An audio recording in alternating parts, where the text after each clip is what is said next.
Federals are coming at the camera.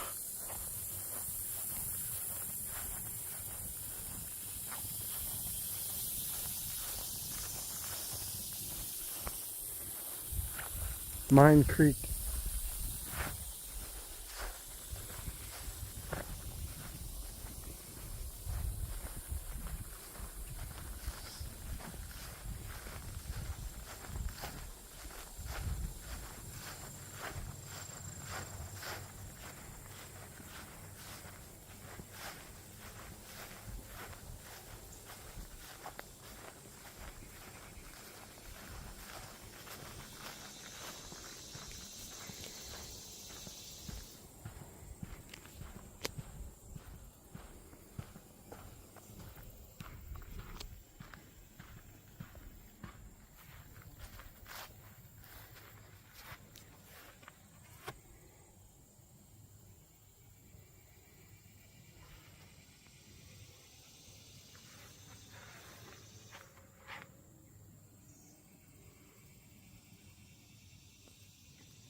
So the Battle of Mine Creek, fought in 1864.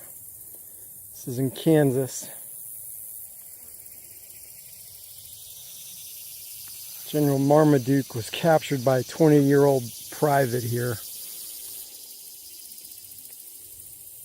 Frederick Benteen, better known from the Battle of the Little Bighorn, fought here. Looking straight down this path, his brigade came in on the right here, smashing the Confederates. It was a kind of just a sweep-up operation. Confederates lost a lot along Mine Creek here, and the Federals kind of captured a lot of prisoners, a lot of booty, and a lot of just swept the Confederate Army out of Kansas.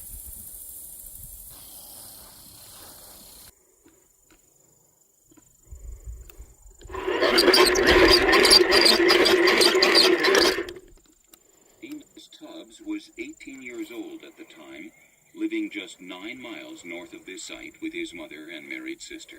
He witnessed skirmishes the day before the battle. Henry Trinkle also lived nearby with his wife and children.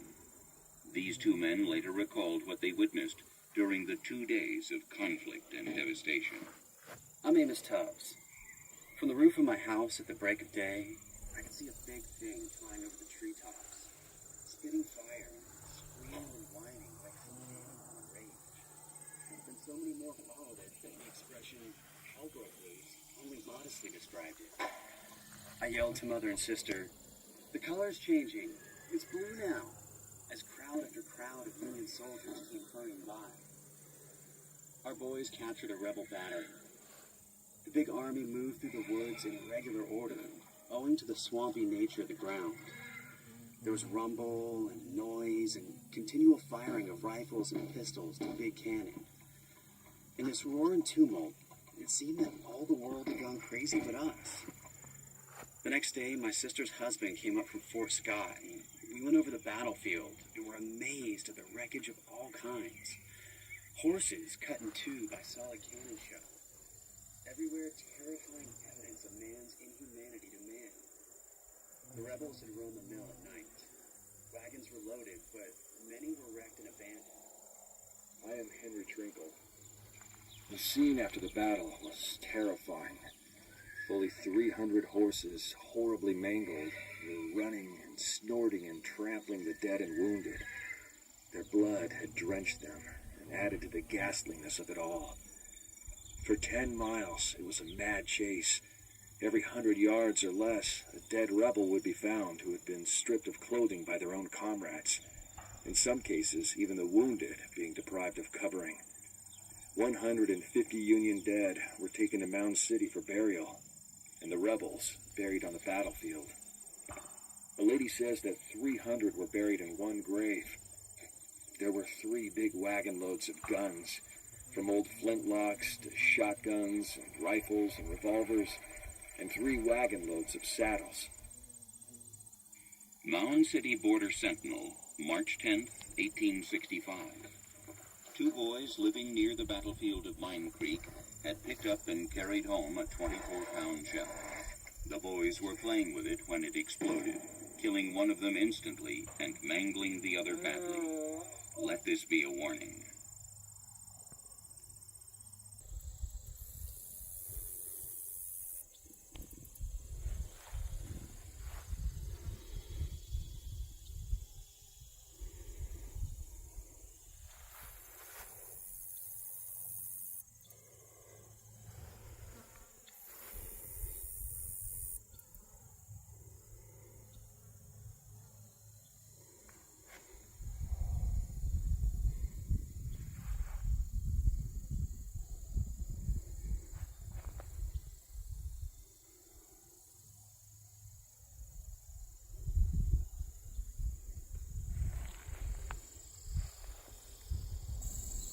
So this is Mine Creek. Banks are a little steep. It's dry right now. But you can see how high the banks are right here. Getting wagons over it. It's kind of probably a little bit of a struggle there. It's kind of overgrown right now. But over here you can probably see a little bit better. So, had to make some makeshift bridges to get them across, get the wagons across, and the horses and the artillery and everything that they had. The Confederates heading in that direction off.